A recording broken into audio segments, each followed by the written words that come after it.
Taipei Economic and Trade Office TETO Surabaya merayakan Hari Nasional Taiwan ke-113 pada Selasa 8 Oktober 2024 di Ballroom JW Marriott Hotel Surabaya. Taipei Economic and Trade Office TETO Surabaya merayakan Hari Nasional Taiwan ke-113 pada Selasa 8 Oktober 2024 di Ballroom JW Marriott Hotel Surabaya. Direktur Jenderal Taipei Economic and Trade Office Surabaya, Isaac Chiu, mengungkapkan di bawah kepemimpinan Presiden Lai, Taiwan secara aktif menciptakan model demokrasi, kebebasan, perdamaian, kemakmuran, dan pembangunan Taiwan yang baru.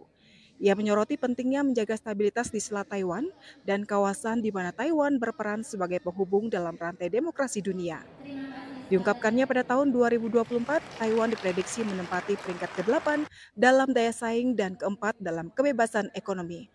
Chiu mencatat bahwa Indonesia adalah mitra dagang terbesar ke-14 Taiwan dengan volume perdagangan bilateral mencapai 10.421 miliar US dollar pada tahun 2023.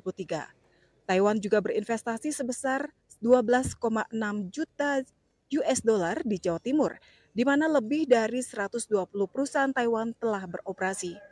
Ditambahkannya, saat ini terdapat 350.000 orang Indonesia di Taiwan, di antaranya lebih dari 20.000 pelajar.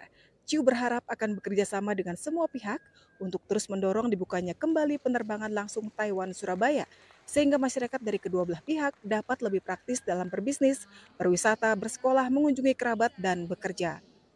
TETO Surabaya berkomitmen untuk terus berperan sebagai jembatan antara Taiwan dan Indonesia, memperdalam hubungan bilateral demi kemakmuran bersama.